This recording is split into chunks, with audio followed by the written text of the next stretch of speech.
Bonjour, et donc, ou rebonjour pour certains. Donc, la deuxième conférence de l'après-midi va être consacrée à la mise en place d'une plateforme pour vérifier la conformité des fournisseurs de la chaîne d'approvisionnement et à la fois aussi informer les consommateurs. Donc, une mise en place chez Intermarché d'une plateforme qui est développée et opérée par la société SGS. Donc, pour en parler, Olivier Pouzet, vous êtes directeur qualité et développement durable pour le groupe des mousquetaires. Et Guy Escarfaille, vous êtes responsable mondial de l'offre digitale supply chain de SGS. Absolument. Bon, tout à fait. Messieurs, je vous laisse en parler de moi. Merci beaucoup pour l'introduction. Bonjour à tous. Merci pour votre intérêt dans notre solution. Alors, je vais me mettre de ce côté-ci et prendre le petit système. Voilà, donc aujourd'hui on va vous présenter donc, cette solution digitale pour les chaînes d'approvisionnement. Et puis nous avons le plaisir d'avoir Olivier Pouzet avec nous, qui nous parlera plus précisément de ce que nous déployons actuellement au niveau d'Intermarché. Donc un cas pratique et tout à fait d'actualité.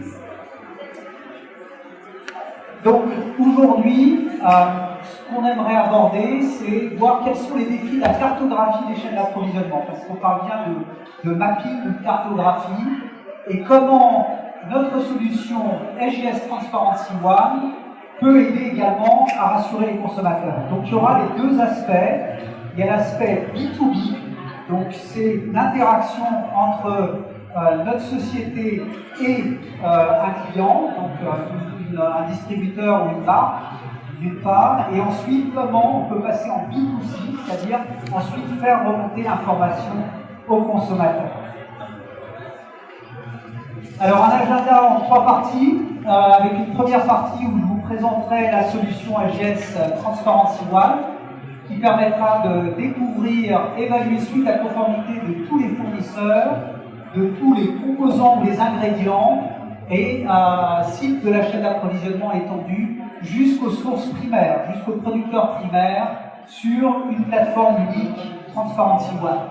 Ensuite, M. Olivier Pouzet nous présentera un cas précis au niveau de la filière bio d'Intermarché. Et enfin, je vous présenterai également une application mobile qui s'appelle Visual Trust, qui permet de flasher un produit et ensuite de découvrir des informations qui intéressent le consommateur, tant sur l'origine, également sur la conformité disons des produits et des sites de fabrication qui interviennent dans cette chaîne d'approvisionnement, sur les aspects sociaux, environnementaux ou food safety par exemple. Alors, quelle est cette solution SGS Transparency One? D'abord, peut-être rappeler quels sont les drivers de cette chaîne d'approvisionnement. Bien entendu, ce sont les consommateurs au départ qui veulent non seulement avoir plus d'informations sur les produits, mais également sur la façon dont les produits sont faits. Donc, c'est tous les éléments sociaux, environnementaux, etc. Les gouvernements, bien entendu, également interviennent dans le mécanisme. Les gouvernements mettent en place de nouvelles réglementations, notamment le devoir de vigilance en France, et on retrouve également sur d'autres territoires des réglementations, comme le Modern Slavery Act en Angleterre ou le Foreign Verification Program aux États-Unis.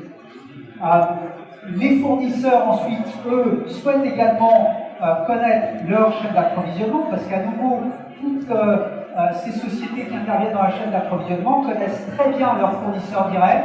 Mais quand on parle du fournisseur indirect, là c'est beaucoup plus compliqué. Donc il y a cette volonté de mieux connaître ces chaînes d'approvisionnement, et puis c'est la volonté également de partager de l'information avec son client, avec ses clients, si on remonte finalement jusqu'au consommateur. Et enfin, eh bien, toutes les marques, tous les distributeurs ont des engagements très forts au niveau du développement durable et veulent également partager cette information avec leurs clients, avec les consommateurs. Alors, cette solution s'appuie sur deux structures. Une structure, disons, de réseau avec l'expertise, qui est le groupe SGS. Je vous rappelle qui est le groupe SGS, c'est le leader mondial de ce qu'on appelle les TIC, Testing, Inspection, Certification, un groupe implanté dans 140 pays avec 95 000 personnes. Et d'un autre côté, des supports technologiques, une plateforme qui est apportée par Transparency One, une start-up américaine avec des développeurs basés en France et qui s'appuie également sur les infrastructures Microsoft où l'information est portée sur le cloud Azure de Microsoft. Donc on a deux éléments très forts.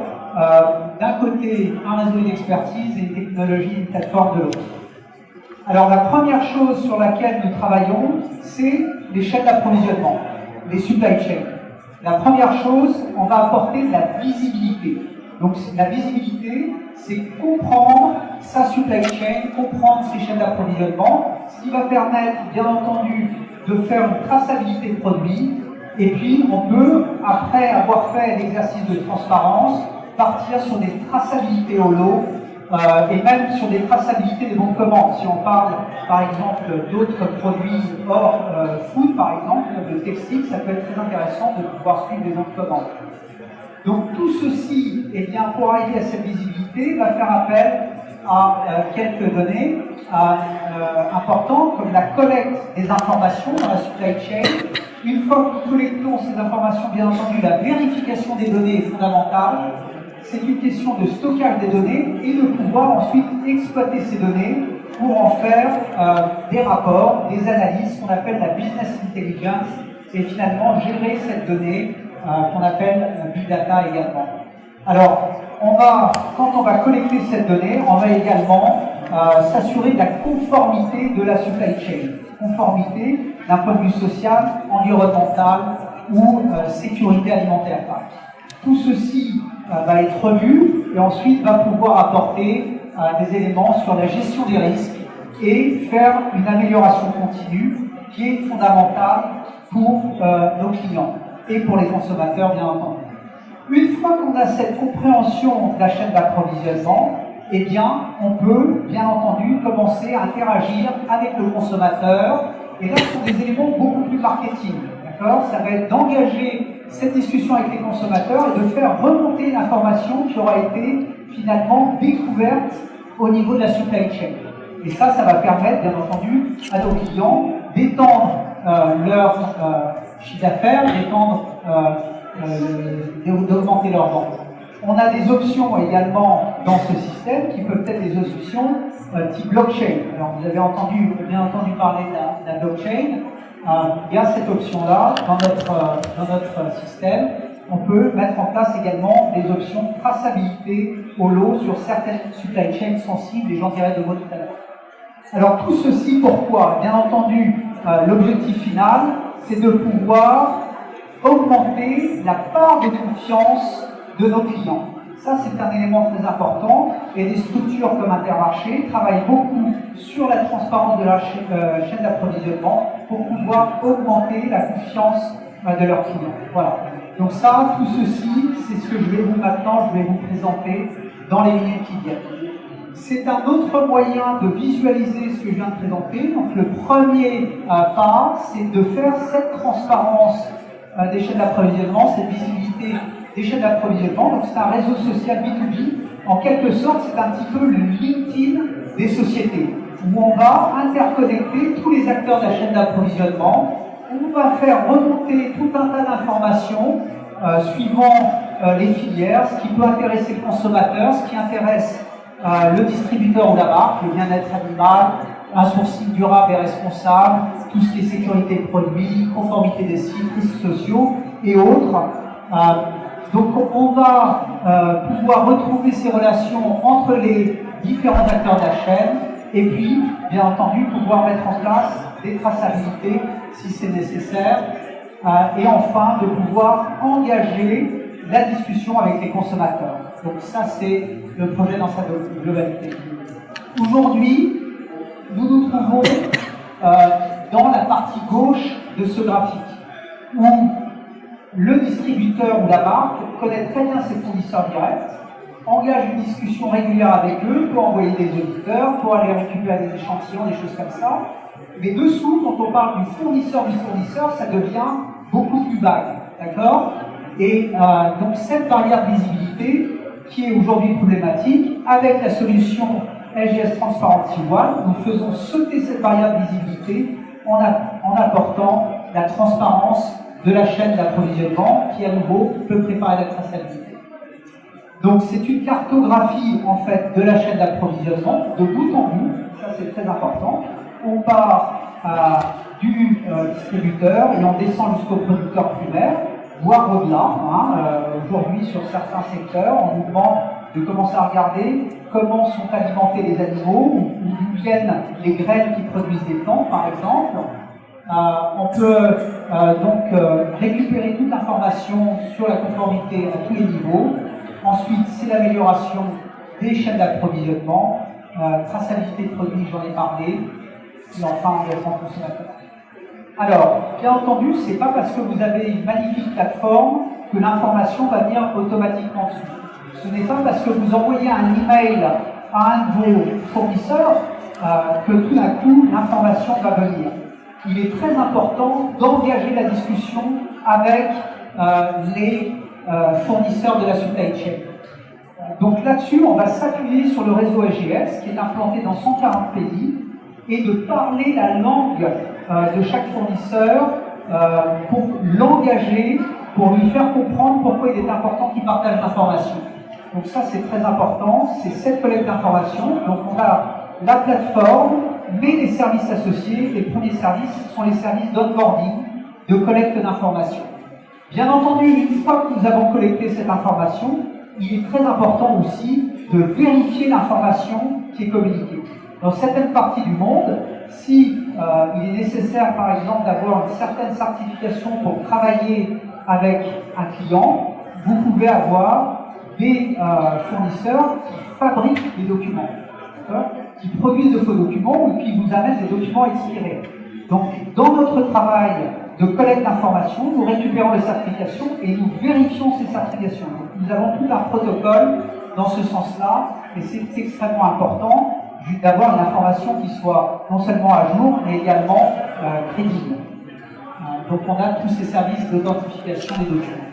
Enfin, lorsqu'on a fait le travail de cartographie des chaînes d'approvisionnement, eh bien, on peut faire intervenir un des spécialistes du groupe SGS pour prendre un peu de recul, regarder ce qu'on a trouvé et éventuellement identifier des trous dans la raquette. Alors, je vais vous prendre un exemple. On a travaillé, par exemple, sur une chaîne d'approvisionnement des crevettes sauvages. Donc, on est descendu petit à petit dans la chaîne. À la fin, on s'est retrouvé en Équateur, on s'est retrouvé en Madagascar, on s'est retrouvé en Inde, on s'est retrouvé en Thaïlande. Et là, on s'est aperçu que tout en bas de la chaîne, au niveau des bateaux de pêche, il n'y avait pas ni d'assessment, pas d'évaluation, pas de certification particulière. Et donc, le spécialiste a dit attention, vous avez un risque de conditions de travail sur les bateaux de pêche. Donc ça, c'est une information qu'on peut prendre en considération. Ensuite, on peut demander qu'est-ce qu'il faudrait faire. Et donc là, le spécialiste vient avec une recommandation en disant il faudrait faire des assessments ISO 188. Si vous êtes un expert de cette filière-là, vous le savez, si vous n'êtes pas un expert, c'est très compliqué. Et ça permet ensuite de remonter cette information-là au niveau du client, de la marque ou du distributeur, qui va intégrer dans son plan d'amélioration des audits dans ce cadre-là, par exemple. Alors, enfin, une fois qu'on a cette compréhension de la supply chain, on peut communiquer aux consommateurs, et ça, je vous en dirai quelques éléments un peu plus tard de cette présentation. Le groupe SGS, j'en parlais, permet de faire toute cette collecte d'informations et ces vérifications. Et puis, en élément B2B, vous avez des tableaux de bord, vous avez tout un tas d'informations à travers la plateforme Transparency One qui permet aux clients d'avoir des informations en temps réel sur la chaîne d'approvisionnement. Vous avez sur la partie gauche une cartographie typique où vous pouvez cliquer sur n'importe quel nœud et puis retrouver les informations sur les sites, retrouver l'information sur les certifications, etc. Voir le trajet des ingrédients, voir également les produits qui peuvent être impactés par un risque social, environnemental ou food safety. Donc ça, c'est quelques projets sur lesquels on a travaillé. Alors, je ne vais pas rentrer dans le détail de chacun. Un partenaire client, par exemple Mars, pour le riz Oncle Ben's, sur lequel on a travaillé sur leur filière riz basmati. Et aujourd'hui, vous pouvez aller dans n'importe quel bon supermarché, Intermarché par exemple, et scanner un pack de riz Oncle Ben's et retrouver l'histoire du riz et ce que Mars est en train de développer pour cette filière-là. Il y a d'autres exemples avec Carrefour que vous voyez ici, soit sur des supply chains textiles pour retrouver l'origine des cotons. Vous avez le cas d'Assos également qui est mentionné sur d'autres problématiques textiles, également sur les conditions de travail dans les usines au niveau viscose, coton, également au niveau du cuir et d'autres projets. Alors, c'est l'opportunité pour moi de passer la parole à Olivier qui va vous dire de mon suite. Bonjour. Moi, je voudrais démarrer pour, en introduction, avant de présenter le cas. J'espère que vous m'entendez bien parce que j'ai un petit problème de gorge là. Pour dire que la traçabilité, la transparence chez Intermarché et chez Mousquetaire, ça ne date pas d'aujourd'hui. C'est quelque chose qu'on a déjà démarré dans les démarches qualité, on appelle chez nous les démarches d'amélioration continue depuis une vingtaine d'années. Ce qui a accéléré les choses, cette volonté d'aller plus loin, tu le disais tout à l'heure, c'est l'engagement d'une marque. Intermarché, vous le savez, depuis 2 ans, s'engage sur le mieux produire pour mieux manger. Et derrière ce mieux produire pour mieux manger, il y a toute la démarche de traçabilité et de transparence qu'on va évoquer dans l'exemple du produit bio. En 2008, on avait une problématique sur l'importation des bois exotiques. On s'est dit comment on allait faire pour mieux tracer, pour mieux comprendre si on n'était pas en risque environnemental, parce que sur ces chaînes-là, c'était plus un problème de déforestation qui était l'objectif recherché. On s'est associé, dès 2008 déjà, une ONG qui s'appelle toujours The Forest Trust, TFT, pour comprendre comment fonctionnaient nos chaînes d'approvisionnement. Ça, c'était en 2008 sur un produit, le bois exotique. Puis après, vous savez comme tout le monde, il est arrivé la problématique de l'huile de palme sur les problématiques de déforestation. Donc on s'est mis aussi à vouloir tracer, vouloir comprendre l'origine de nos achats d'huile de palme. C'est pas nous qui achetons l'huile de palme directement, on passe par des intermédiaires, des importateurs, des traders et puis des moulins au bout du monde. Donc il a fallu qu'on comprenne et on s'est associé de nouveau à TFT qui, avec nous et avec d'autres distributeurs, on a monté un partenariat sur la déforestation. Donc on travaille aujourd'hui avec The Forest Trust sur le cacao, bientôt sur le soja, le charbon de bois, voilà. Des chaînes à risque environnemental. Quand vous prenez comme ça petit à petit tous les éléments qui forment tout notre approvisionnement, vous arrivez à des milliers de produits. Aujourd'hui, un distributeur comme Intermarché, en termes de marque propre, je parle que d'Intermarché. On a aussi Bricomarché, les Français. C'est 6000 cahiers des charges produits et c'est environ 1200 fournisseurs. Donc vous imaginez qu'avec un tableur Excel, aller chercher pas à pas dans les filières d'approvisionnement la traçabilité et la transparence, ça devient ingérable. Donc on s'est posé, on a dit comment on pouvait faire, puis on a rencontré différents intervenants du marché, et on a trouvé une solution, Transparency One SGS, pour aller un peu plus vite et un peu plus loin. Ce que je dis dans mon témoignage, c'est que c'est pas que le distributeur qui doit le faire, parce que ça, moi j'ai pas envie de revivre ce qu'on a vécu il y a 20 ans, où les distributeurs étaient donneurs d'ordre de quelque chose.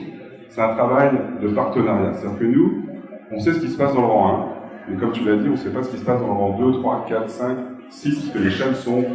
Alors, quand on travaille sur les circuits courts, c'est ce qu'on essaie de faire, parce que avant d'aller travailler sur des matières premières qui viennent hors Europe, on essaie de trouver la matière première en France. Mais ce n'est pas toujours possible sur des matières premières exotiques, ou sur des matières qui n'existent plus non plus en France.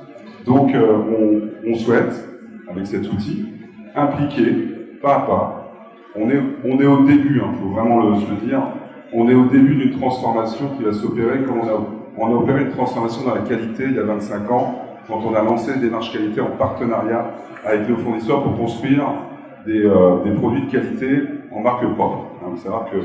Vous savez que nos marques propres visent toujours l'excellence par rapport aux marques nationales du marché. Donc c'est ça l'objectif. Et je pense que demain, cette transformation, on la fera collectivement. Ça ne sera pas qu'Intermarché, ce sera tous les distributeurs, tous les industriels, qu'ils soient PME ou grandes marques, qui seront dans cette transformation. Moi, j'en suis persuadé, on ne travaillera plus comme on travaille en one-to-one, comme on faisait il y a 20 ans, on travaille en collectif. Donc, je ne sais pas s'il y a des fournisseurs dans la salle, mais moi, j'invite tout le monde à se mettre bien en phase avec ça, parce que je pense qu'il y aura, pas d'élimination, mais il y aura un moment, certainement, on choisira ceux qui voudront bien être transparents, être avec nous en visibilité sur leur chaîne d'approvisionnement. Ça, c'est sûr. Ça, c'est le premier point.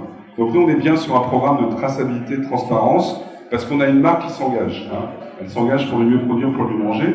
Et on a autre chose qui s'est opéré depuis 5 ans, c'est la société civile, les ONG. De plus en plus, moi je reçois environ une fois tous les 15 jours, une sollicitation d'une ONG sur un engagement sociétal. Ça, on l'intègre. Ça n'existait pas il y a 20 ans. Maintenant, ça existe. Je ne les citerai pas, vous les connaissez, hein, ils ont pignon sur rue. Ils nous sollicitent, ils nous demandent des engagements sur le social, sur l'environnemental. Alors qu'est-ce qu'on a fait? On est adhérent du BSCI, c'est-à-dire qu'aujourd'hui, on est membre d'une organisation internationale pour s'assurer que partout dans le monde, où on fait des achats de matières à risque sur des zones à risque social, on a bien la qualification des fournisseurs en termes de SA 8000 ou plus simplement des éléments de l'OIT, l'Organisation internationale du travail. Ça, on le fait partout, on doit le faire, on doit le faire. C'est ce qu'on appelle aujourd'hui le devoir de vigilance. Une entreprise comme nous, de l'ordre d'ordre, qui pèse 40 milliards de chiffre d'affaires, a cette obligation d'être dans le devoir de vigilance vis-à-vis de ses fournisseurs. Et pas que durant 1, 2, 3, 4, 5, 6. Ça, c'est important à comprendre. D'où notre envie et notre souhait, notre engagement d'emmener tous les fournisseurs dans une démarche de transparence et de devoir de vigilance. C'est nous qui nous l'imposons par notre engagement vers les clients, mais c'est aussi la loi qui nous l'impose et les ONG qui nous le demandent en termes de résultats. Je ne donnerai pas le nom des ONG, j'ai reçu un courrier il y a une semaine de 3 ONG qui ont listé toute la réglementation de devoir de vigilance pour amener sur l'obligation d'engagement sur le soja Amérique du Sud. Voilà. Donc c'est nous qui le prenons en pleine face, mais derrière on va travailler avec les fournisseurs, puisque le soja, c'est pas un ingrédient de nos produits finis, c'est un ingrédient d'alimentation animale. Donc vous voyez, déjà on est dans un rang 3 ou 4. Donc si nous on veut trouver exactement d'où viennent nos sojas qui sont issus d'une autre région, qui alimentent les animaux qu'on achète pour faire de la viande, ça devient compliqué. D'où la nécessité de s'équiper d'outils pour aller plus vite et pour emmener collectivement les fournisseurs dans cette démarche, on va dire, de transparence et de traçabilité. Voilà. Moi, je préfère plutôt visibilité même que transparence que ce que tu dis. Et derrière, on fait de la conformité. Grâce à l'outil, on va pouvoir associer des certificats qui vont nous assurer la conformité de la filière. On n'a pas les moyens aujourd'hui, en tant que distributeur, d'aller contrôler tous les rangs. On peut contrôler le rang 1, ça on le fait depuis 20 ans, on a des audits réguliers chez les fournisseurs qui ont des audits de conformité vis-à-vis du cahier des charges de nos produits. Maintenant, si on veut contrôler la conformité du rang 2, rang 3, rang 4, rang 5, on ne sait pas le faire. Donc il faut qu'on s'associe à des outils pour pouvoir contrôler cette conformité jusqu'au bout de la chaîne. Voilà pour l'introduction. Alors le projet bio, j'appuie sur le verre? Oui. D'accord. Voilà, le projet bio... Ah pardon, excusez-moi. Voilà. Le projet bio, il est né d'une inquiétude croissante sur est-ce que réellement, derrière un produit bio, il est bien bio. Je pense que toutes les personnes qui sont dans la salle, qui sont consommateurs, se posent aujourd'hui la question. Quand on achète son bio à son agriculteur local, on est à peu près rassuré qu'elle est bio. Et quand on commence à avoir des matières qui sont mélangées dans des produits complexes, ça devient plus compliqué. Donc on s'est dit, on avait déjà balayé, je vous parlais de cartographie des risques, on a balayé l'enjeu de déforestation, j'ai pas parlé de l'enjeu mer, vous savez, le Mouvement des Mousquetaires est le premier armateur français en pêche, et on a été sollicité très fortement sur notre pêche en termes de responsabilité. On s'est engagé, on n'a pas caché, on met 50 millions d'euros sur nos bateaux pour les transformer en termes de techniques de pêche, afin d'avoir une responsabilité aussi. Donc ces sujets-là, on les administre, on les annonce. Et puis le bio, on s'est dit, c'est vrai, il y a quelque chose qui se passe, il va falloir qu'on aille voir. Donc on a lancé cette idée de cartographier les chaînes de bio. Donc c'est pas le bio, la tomate locale bio qu'on va chercher, c'est dans les produits transformés. Quand c'est lié à cartographier, c'est ce qu'on écrit là, cartographier toutes les chaînes d'approvisionnement. Ça représente environ 200 fournisseurs et 500 produits à marque propre qui vont être cartographiés. On est en plein dans la cartographie. Quel est l'objectif? De s'assurer que les labels qui sont proposés par nos fournisseurs sont bien conformes. Alors, les questions que les fournisseurs nous disent, mais oui, mais j'ai le label. Ok, vous avez le label à votre niveau, rang 1. Mais dans toute la chaîne jusqu'à la matière première, est-ce que tout le monde a la conformité du label? Donc on va jusqu'au bout chercher la conformité du label et s'assurer que le certificat est conforme. Et en même temps, on va en profiter pour faire le label bio, la conformité qualité avec l'IFS, parce que c'est notre référentiel aujourd'hui en termes de sécurité alimentaire, on en parle après. Et puis le label social, pour vérifier si bien dans toute la chaîne, si jamais on arrive à une matière première produite sur une zone à risque social, on n'a pas voilà, quelque chose qui pourrait se passer. Je pense à des zones Europe du Sud, avec l'évolution de la migration qui se fait vers l'Europe du Sud. On se pose des questions sur l'Italie, l'Espagne, la Grèce, en termes de production de fruits et légumes bio, par exemple. Voilà. Donc ça, c'est un deuxième point. Donc on recueille les certificats, on vérifie grâce à l'outil et grâce à SGS la qualité des certificats, et après on verra. Pour l'instant, on l'a pas fait. Je ne vous dirai pas les choses aujourd'hui, parce qu'il y a encore des secrets stratégiques, mais on viendra à un moment à communiquer vers le consommateur sur ses engagements vis-à-vis de la filière bio, ou certainement d'autres filières qu'on va évoquer après. Alors, voilà le panel des certificats que l'on demande à... Donc c'est un cahier des charges, clairement, qu'on a établi entre SGS sur cette partie-là, Transparency One étant la plateforme de recueil des informations. SGS nous apporte la qualité, la garantie de ces certificats que nous, on souhaite et qui rentrent dans nos standards.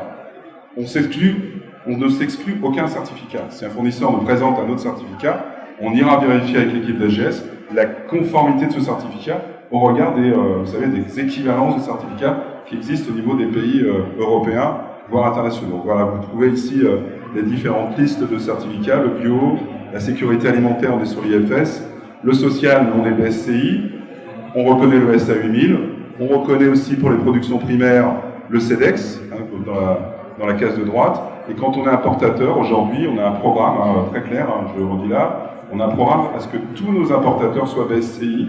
C'est une obligation maintenant dans le cahier des charges des importateurs, il faut qu'ils soient BSCI. Donc normalement, quand SGS va récupérer les certificats des importateurs qui travaillent pour nous, ils doivent avoir au moins le certificat BSCI. Voilà. Donc voilà, en termes de visibilité, on va jusqu'à, si on a des fournisseurs qui sont Nature et Progrès ou des Déméter, mais c'est plutôt le label AB qui est aujourd'hui répandu dans le domaine du bio. Alors, ça résume aujourd'hui où on en est. On n'a pas terminé le travail, on est encore en cours d'exploration des filières. Il y a quelques réticences, on ne vous cache pas, on ne vous donnera pas les noms, on ne donnera pas les éléments. Notre objectif, c'est de comprendre pourquoi il y a des petits freins à la visibilité, parce que la première chose, c'est donnez-nous le rang 2, le rang 3, le rang 4. Alors, ils ont la possibilité de bloquer certaines informations. Ce qu'on souhaite, c'est le pays, enfin la zone origine du lieu de fabrication ou du lieu de production primaire. Et avec ça, nous, on peut déterminer si on est dans une zone à risque social ou environnemental. Et puis, de toute façon, on aura les certificats pour le prouver. Donc aujourd'hui, c'est 4200 fournisseurs qui sont identifiés, vous voyez, dans 41 pays quand même. Quand on dit que le bio est français, moi je veux bien. L'étude qu'on montre là, c'est pas tout à fait ça. On a quand même 41 pays qui sont derrière, je sais plus, on a 70% des fournisseurs, c'est ça, à 75%. On a 75% de nos fournisseurs qui sont identifiés pour donner le rang 1, d'accord? Donc vous voyez, on a déjà 41 pays en termes d'approvisionnement. Donc vous voyez la dimension de l'étude de traçabilité, de transparence et de conformité qu'on mène. C'est énorme. En pensant au bio, on dit bah ouais, c'est mon bio que j'achète à côté de chez moi. C'est pas tout à fait le cas parce qu'on voit qu'il vient de 41 pays différents. 495 produits de rang 1 qui sont essentiellement des produits alimentaires. Voilà, on a fait aussi quelques références de textiles et de puériculture. On ne va pas en rester là. Ah, pardon. En termes d'équipe, il y a un investissement aussi humain au sein de la direction du développement durable, puisque j'ai recruté récemment, et ça c'est des métiers, je voulais le dire en introduction. Quand on parle de transformation, c'est aussi la transformation du métier d'acheteur qu'on est en train de vivre. L'acheteur qui devient toujours négociateur, il n'y a pas de problème, c'est son métier premier, et qui doit remplir cette fonction d'achat responsable. Pour l'instant, ça ne se fait pas. Il y a encore du travail à faire dans nos structures. Donc nous, on accompagne. On vient de recruter une ingénieure anciennement chargée d'études qualité, on les appelle comme ça, ingénieur qualité, produit, qui on l'a transformé, elle a fait une année de parcours à l'ICIGE, à l'école des mines, pour devenir chargée d'études en achat responsable. donc on l'a recrutée, et elle accompagne les acheteurs dans la transformation de ces filières. On ne balaye pas les 6000 cahiers des charges, on les balaye selon ce que je vous ai dit, selon les risques identifiés social, environnemental. Donc son métier est passionnant, et c'est elle qui est la chef de projet en face de Guillaume qui est dans la salle, qui est le chef de projet de SGS. Vous voyez, donc on a un élément chez nous à temps plein, pratiquement, on va dire, 80% de son temps, et une personne à temps plein, c'est ça Guillaume, pour gérer le projet chez SGS, voilà. Et 5 personnes dédiées au projet, plus tous les supports des SGS dans les 140 pays. Il traite environ, l'équipe de SGS, pas Coralie chez moi, il traite environ 50 appels et 40 emails pour relancer tous les jours les fournisseurs et les faire adhérer à la plateforme. Alors, on ne va pas en rester là. Il y a autre chose avant ? Non. À la vidéo ? La vidéo. On l'a fait ou pas ? Oui. Oui. Je la lance comment ? Vous appuyez ? Progressivement le nombre de produits à marché propre issus d'une filière transparente et responsable. Nous avons décidé en début d'année de nous associer à SGS, le partenaire technologique de Transparence One, pour restaurer nos filières afin de mieux maîtriser les risques sociaux, environnementaux et bien sûr qualité de produit autour des marques propres que nous développons pour les Français. Cette démarche va être gagnant-gagnant pour notre enseigne et nos fournisseurs, un objectif commun qui est la confiance de nos clients pour le développement de marques propres dans le cadre d'un programme qu'Intermarché enseigne à rien, de 10 produits pour 1000 clients. Chaque fournisseur, quel que soit leur chaîne d'approvisionnement, doit prendre conscience que vis-à-vis du client final, auquel on doit apporter de confiance, il doit assurer sa traçabilité et donc être transparent vis-à-vis des produits qui livrent à son fournisseur direct.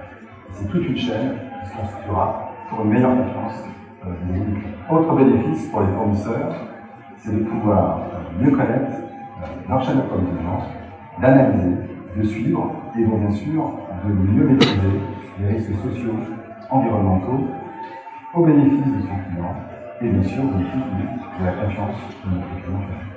Aujourd'hui, les attentes sociétales des consommateurs sur la transparence de nos produits nous imposent de rentrer dans une démarche de Elle était vachement, t'as vu vendredi à la fin. Jusqu'à la prochaine. Elle commence à prendre le... Pour ça, le projet SGS Transparence One nous a convaincus. Et nous souhaitons pouvoir y associer aujourd'hui l'ensemble de nos industriels. C'est pourquoi vous devez vous mobiliser sur la première campagne qui concerne les produits bio, sur lesquels nous souhaitons pouvoir apporter une transparence totale aux consommateurs sur les produits de nos marques. Grâce à la plateforme SGS Transparence One, je peux également montrer mon savoir-faire et valoriser mes actions en termes de transparence et de traçabilité par rapport à mes clients qui sont aussi adhérents à cette plateforme. La plateforme permet de suivre mes chaînes d'approvisionnement et me permet également d'appréhender les risques potentiels qui pourraient arriver sur cette chaîne pour pouvoir réagir le plus rapidement possible. Donc vous souhaitez répondre positivement à la demande de transparence d'Intermarché parce que c'est notre vision, c'est notre mission, offrir des produits de qualité et de travailler en partenariat sur le long terme. Là, on est dans l'idéal. On trouve la démarche d'Intermarché dans l'air du temps et comme on travaille étroitement avec des grands producteurs, on a besoin de maîtriser nos approvisionnements, de les suivre, de les développer. C'est en ce sens-là que la plateforme Transparency One nous aide beaucoup. Je compte sur votre participation active pour mener à bien ce projet ambitieux pour l'avenir de la qualité du marketing. Alors, ce qui est intéressant dans le film, c'est l'interview de Nathalie Florent, qui est directrice des achats marque propre.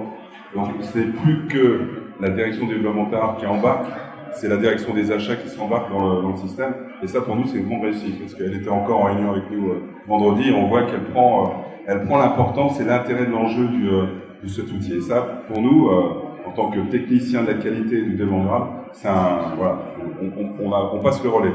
Et quand on passe le relais à la directrice des achats, on va dire que ça va bouger, que les choses vont bouger. C'est important que vous le compreniez. Alors, les prochains projets, les voilà. On ne va pas s'arrêter au bio. On a démarré la tomate. Pourquoi la tomate? C'est un peu symbolique, parce qu'il y a eu des histoires que vous connaissez autour de la tomate, en particulier sur le bassin de Naples, avec des exploitations assez dramatiques sur des migrants qui travaillent au bout des champs de culture de tomates. Donc on s'est dit la tomate symbolique, ça rayonne assez bien autour du bassin méditerranéen. Donc on va aller chercher d'où viennent nos tomates en termes de cartographie des risques. Ils se sont dit, puisqu'il y a la tomate, allons-y. On prend les fruits et légumes de façon globale, parce que là, il y a vraiment beaucoup de choses qui se passent autour du bassin méditerranéen. La volaille, parce que la volaille, elle n'est pas que française.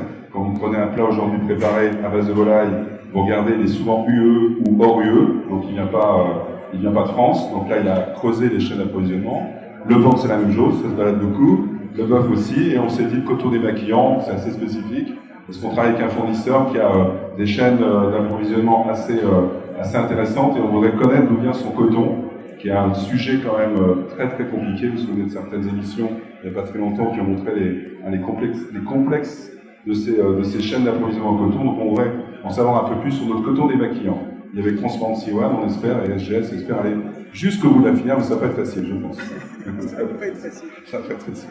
Voilà pour présentation pour Intermarché. Merci Olivier. Donc très rapidement maintenant, parce que je vois que le temps nous est compté, je vais vous présenter cette application Visual Trust. Parce que bien entendu, quand on a la compréhension de la chaîne d'approvisionnement, on peut vouloir aller plus loin et maintenant partager des informations avec le consommateur. Donc après le travail B2B, on peut passer au B2C ou B2B2C pour raconter l'histoire du produit et partager une traçabilité du produit. Alors ça, je l'ai déjà cité tout à l'heure, je ne vais pas y revenir dessus, c'était le cas du riz. Une chose qui est très importante, c'est cette phrase, et que j'aime beaucoup, c'est les gens achètent des gens en qui ils croient. Et ça, c'est très très important. Il y a des études maintenant qui montrent que 52% des consommateurs cherchent des labels, des certifications, des informations validées par une organisation indépendante et objective. Donc ça va être d'avoir des informations qui sont en fait vérifiées. Donc ça, c'est fondamental.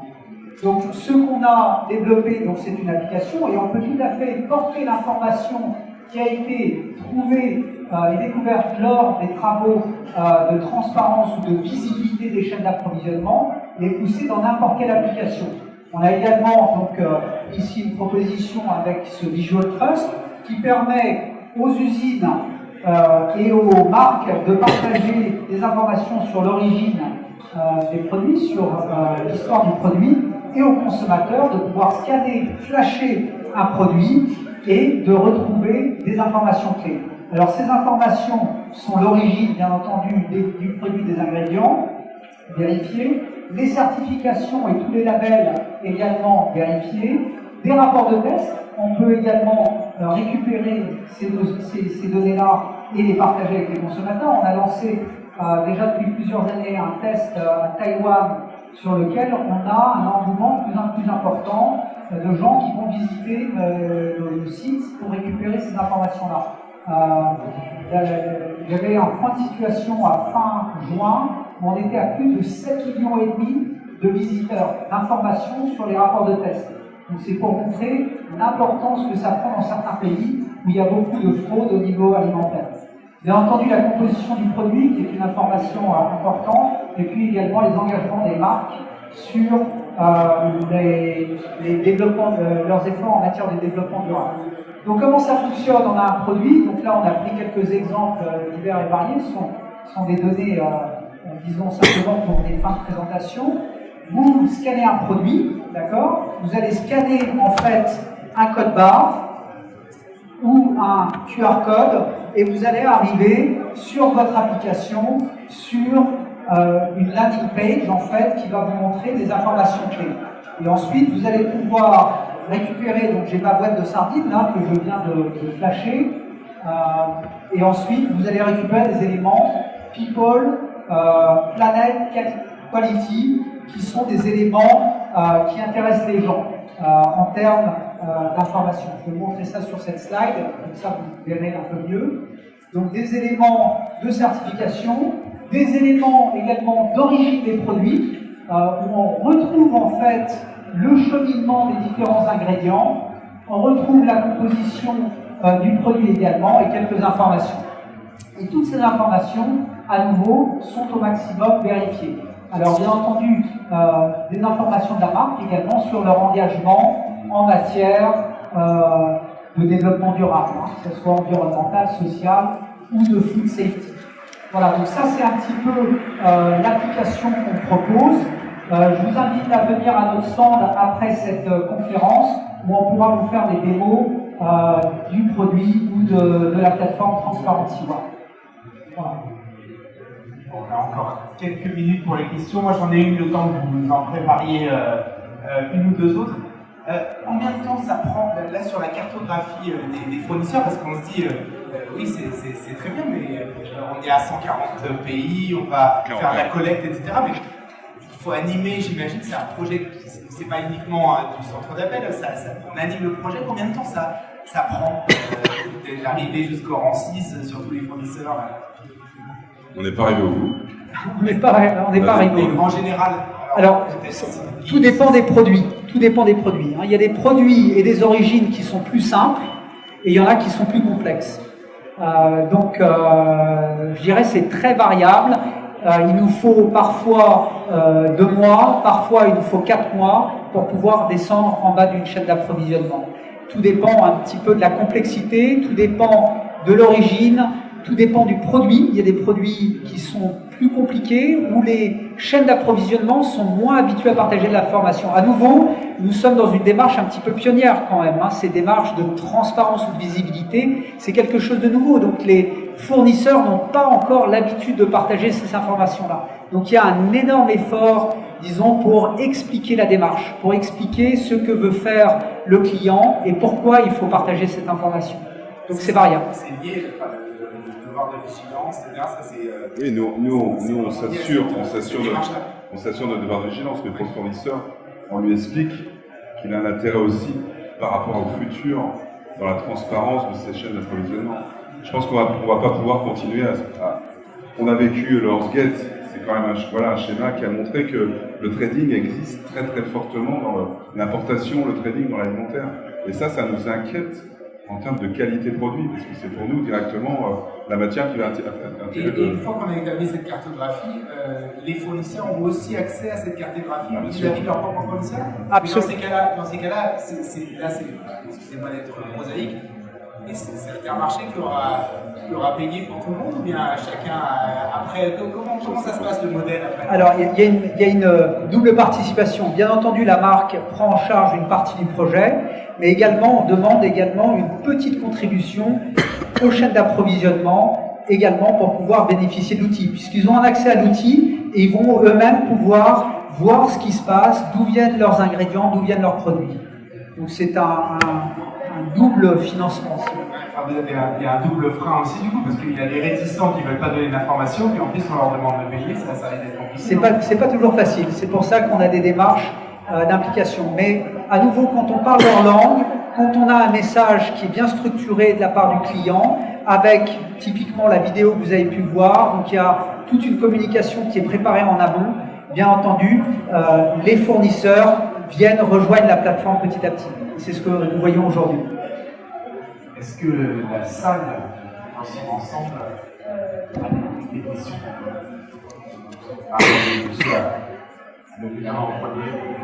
Combien ça coûte? Bonjour, Jean-François Cuche, pour un groupe qui fait aussi dans la vision ou dans l'infection. Et je me demandais où est-ce que vous en étiez par rapport à la... On voit que la difficulté, c'est de réussir à convaincre les acteurs de la chaîne d'approvisionnement au niveau des 3 4 en montant.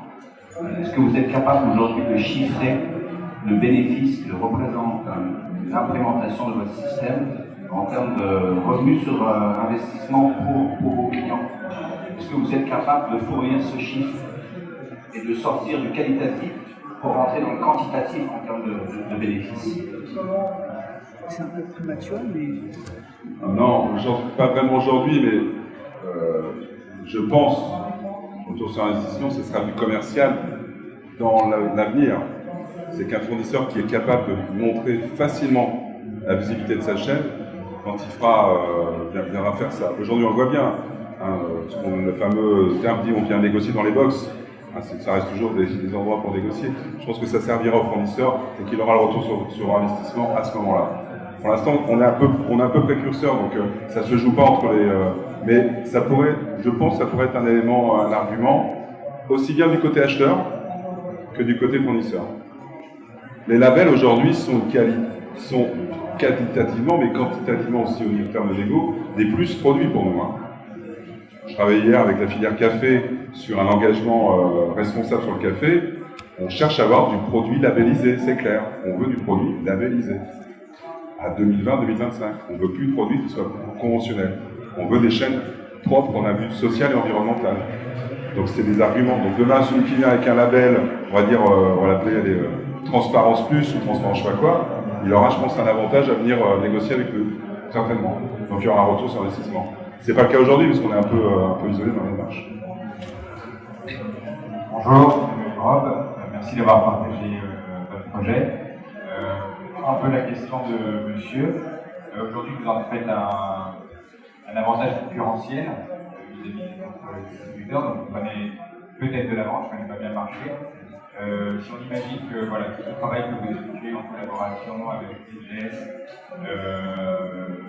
apporte des fruits, une valeur ajoutée aux produits commercialisés, demain le fournisseur qui aura déjà fourni tous les niveaux de certification, rang, etc., il aura fait pour vous, il pourra aussi fournir du coup gratuitement ou facilement le même type d'informations à tous les distributeurs de France, d'Europe et du monde.